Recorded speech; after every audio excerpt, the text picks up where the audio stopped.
Regresamos a Noticias 24. La presidenta de la UDI, Jacqueline Van Rysselberghe, rechazó la iniciativa de algunos sectores de la oposición tendiente a inhabilitar en algún momento al presidente Piñera, agregando, dijo, que tiene olor a golpe de Estado. Vamos a hablar de este, otros temas. Nos acompaña el presidente de la Democracia Cristiana, Fuad Chahine. Fuad, bienvenido, gracias por acompañarnos. Muchas gracias a ti, Nicolás. A ver, primero, ¿cómo reacciona usted a las opiniones de la senadora Van Rysselberghe? Dice algún sector de la izquierda, o extremo izquierda más bien, está con estas medidas con olor a golpe de Estado. Mire, lo primero que quiero decir es que, a diferencia de la UDI, la Democracia Cristiana al menos nunca ha estado y nunca va a estar por derrocar a un presidente elegido democráticamente. Y eso es más bien parte de la tradición de la UDI, no nuestra. Nosotros creemos que los presidentes tienen que terminar su mandato, naturalmente, y más bien nuestra preocupación es por qué el gobierno no gobierna, por qué el gobierno no se hace cargo de los desafíos del país. No lo digo yo, lo dicen también hoy día los obispos en una carta, ¿no es cierto?, donde señalan que efectivamente lo que estaba en la causa de la movilización social, lo que subyace a las movilizaciones, que es la lucha por la justicia social, por la equidad, por la dignidad, contra el abuso, es algo que se ha ido de alguna manera desvaneciendo en la agenda política. Fuad, en ese punto, usted, claro, por sus palabras, también lo he dicho varias veces, el tema de inhabilitar más bien va por el punto de vista de los regionalistas, que es una consulta que se hace al Senado, con la Comisión de Constitución, se tiene que generar un informe, hay todo un proceso ahí. Pero en adelantar las elecciones, ahí usted en algún minuto dijo, habría que evaluarlo, abriendo la ventana, por no decir la puerta. Lo que nosotros hemos dicho es que hay un problema político, práctico, complejo, que hay que ver cómo resolver y en qué momento resolver. ¿Cuál es ese problema? Que en noviembre del año 2021 nosotros vamos a estar eligiendo a un gobierno y a un parlamento con las reglas de la actual Constitución. Pero esa regla puede ser, si es que gana la prueba, naturalmente, y por eso es que nuestro mayor esfuerzo es estar enfocado a ganar con el apruebo el 26 de abril. Pero yo creo que va a ganar el apruebo porque efectivamente los chilenos, creo yo, que se dan cuenta que nuestra Constitución actual no va para más y tenemos que pasar de una Constitución que nos divide a una que nos une. Pero vamos a estar eligiendo entonces en noviembre del año 2021 un Congreso y un gobierno con las reglas de la actual Constitución simultáneamente. El órgano constituyente que se acuerde, ya sea la Convención Constitucional o la Convención Mixta, va a estar entregando el texto que va a proponer a plebiscito de una nueva Constitución. Y a mí me parece que entonces ahí tenemos una dificultad, porque podemos estar eligiendo senadores por 8 años en las regiones pares, en circunstancias que puede ser que este órgano constituyente proponga un Congreso unicameral. Vamos a estar eligiendo por qué periodo a estos parlamentarios cuando en realidad puede que se modifique el periodo de los parlamentarios y también el periodo presidencial. Ahora, ¿con qué facultades? Porque podemos estar con una conformación que podría ser distinta, pero para tenerlo bien claro, usted apunta más bien a adelantar, no se puede. Se podría, quién sabe, depende de tantas cosas, pero a lo que es el tema parlamentario y no las elecciones presidenciales, que la polémica y los dichos también de la senadora Van Rysselberghe, uno entiende, apunta justamente a eso, a adelantar la salida del actual gobierno. A mi juicio, lo que yo creo que tenemos que pensar es ver cómo resolvemos esto, y creo que debiéramos nosotros tener en algún momento el tiempo después del plebiscito, ver cómo efectivamente evitamos esta tensión, porque sería muy complejo que después de que los chilenos aprobemos eventualmente una nueva Constitución, tengamos que esperar 4 años más un nuevo gobierno y un nuevo Congreso para implementar esos cambios. Por ejemplo, un Congreso unicameral o un sistema de gobierno semiparlamentario, ¿no es cierto? ¿Con qué facultades va a tener el presidente? ¿Cuáles va a tener el Congreso? Y lo que hemos dicho es que hay que pensar la posibilidad, que a lo que hay que analizar, y yo me reúno mañana con un grupo de constitucionalistas justamente para poder ver cómo resolver esto, un gobierno y un Congreso de transición a la nueva Constitución. Es decir, que tenga como principal objetivo el poder implementar la transición a la nueva Carta Fundamental y que por lo tanto lo antes posible tengamos un gobierno, un Congreso, instituciones que se elijan de acuerdo a las reglas de la nueva Carta Fundamental y no de la actual. Ahora, ¿usted lo ve factible desde lo que podría ser la opinión del gobierno? Porque si llegara justamente a esa modificación desde la composición del Congreso por parte de una eventual convención, si se adelantan las elecciones o no, se necesita una reforma constitucional y esa tiene que emanar finalmente del Ejecutivo, como está el sistema actual. Bueno, por cierto, a mí me parece que cualquiera de estas iniciativas requieren un amplio consenso, ¿no es cierto? Y que tenga como objetivo no derrocar un gobierno, sino que efectivamente ver cómo hacemos la transición más rápida y más adecuada a la nueva Carta Fundamental. Eso no es un debate que tengamos que hacer hoy día, tenemos que hacerlo después del plebiscito del 26 de abril, pero a mí lo que me parece es que, y no tiene por qué ser anticipadamente, a lo mejor en las mismas elecciones de noviembre del año 2021, elegir con un mandato distinto, por un tiempo diferente a un gobierno y un congreso de transición.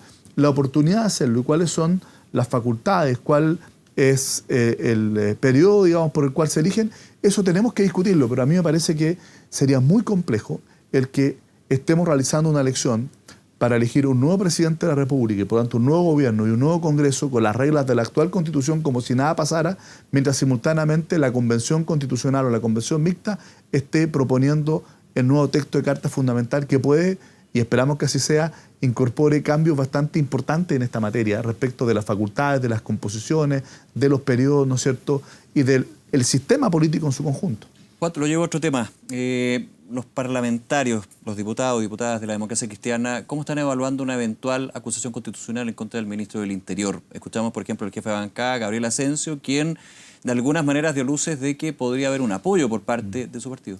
Mire, lo primero es que eso es algo que no está resuelto en la bancada, naturalmente que no se puede descartar a priori instrumentos de fiscalización, sobre todo porque hay un conjunto de hechos que todavía están desarrollándose.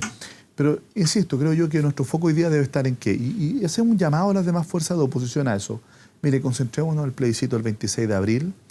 Esta no es una carrera corrida, tenemos que hacer mucha pedagogía, tenemos que explicarle a la ciudadanía la importancia de poder tener la posibilidad de darnos una nueva constitución y sobre todo de que a través de la discusión constitucional podamos resolver institucional, democrática y participativamente las diferencias de opinión que tenemos respecto del tipo de instituciones políticas, del catálogo de derechos, del estatuto jurídico de nuestros recursos naturales, de cómo en definitiva este pacto constitucional se hace cargo también del modelo económico que queremos para nuestro país. A mí me parece que es ahí donde deberíamos concentrar toda nuestra energía. ¿Usted no estaría a favor de la acusación constitucional? Y pedirle al gobierno y al ministro del Interior que hagan su pega, que se preocupen de restablecer el orden público, que ellos tienen la responsabilidad al respecto, que se preocupen de que en el restablecimiento del orden público se respeten los derechos humanos y que no sigamos viendo, ¿no es cierto?, un descontrol como el que vemos en Carabineros y un general director de Carabineros que no solo ha demostrado ser inoperante desde el punto de vista de los procedimientos policiales, indolente respecto al tema de los derechos humanos, porque quienes están hoy día imputados, incluso con grabaciones por uso excesivo de la fuerza, siguen en la institución, siguen, ¿no es cierto?, cumpliendo otras labores, pero... De hecho, en algunos casos el general director de la Comisión de Derechos Humanos dijo que no estaban identificados en la situación, por ejemplo, de Gustavo Gatica o Viola Campilla. Pero además, ¿no es cierto?, y me parece eso gravísimo, ¿cómo no van a saber quién eran los carabineros que estaban en ese procedimiento, en ese lugar? Pero además, ¿no es cierto?, vemos como Carabineros parece que tomó partido, porque resulta que a los encapuchados del rechazo no los enfrenta, sino que los resguarda, los acompaña, los cuida mientras le tiran gas pimienta a los transeúntes, mientras andan con objetos contundentes. Eso me parece muy grave. No podemos volver a un nivel de politización de Carabineros. Eso es un atentado grave a la democracia. Tenemos que más bien recuperar a los Carabineros para la ciudadanía, para que sean sinónimo de confianza, de seguridad, de tranquilidad. Y eso es lo que hoy día nos está ocurriendo. Y tenemos un general director de Carabineros de que sencillamente, ¿no es cierto?, no se le hace caso, no tiene un liderazgo interno, donde además hoy día a mí me gustaría ese poder opinar de política. Y además luego opina de política. Sacó bien de adentro esa frase. Opina de política de una manera que no le corresponde. Entonces, además, me parece absolutamente inapropiado y irresponsable los dichos del general director de Carabineros. Mire, yo no tengo ninguna duda que el general director de Carabineros no manda a sus funcionarios a violar los derechos humanos. Pero eso sigue ocurriendo y se siguen reiterando hechos gravísimos que afectan a algo que es muy importante, el uso legítimo de la fuerza que tiene la policía de Carabineros. Y eso además me parece a mí que es un obstáculo para la necesaria reforma de Carabineros. Nosotros hemos planteado dividir Carabineros en 3 policías distintas, una policía preventiva, ¿no es cierto?, que está el tema de familia, tránsito, plan cuadrante, una policía altamente especializada en la investigación y el combate del crimen organizado, del narcotráfico, una policía investigativa de primer nivel mundial y una policía que sea distinta, que esté preparada técnica, profesional y también psicológicamente para el control del orden público de las fuerzas especiales. ¿Por qué? Porque una policía con 60.000 hombres, donde no hay especialización, donde un carabinero un día lo tienen haciendo parte de la comisaría y el otro día enfrentando manifestaciones, la verdad es que es un problema para nuestro país. Y por eso es que es tan importante este cambio, y hemos dicho que el general Rosa no tiene las competencias para poder enfrentarlo, y lamentablemente el gobierno, el Ministerio del Interior,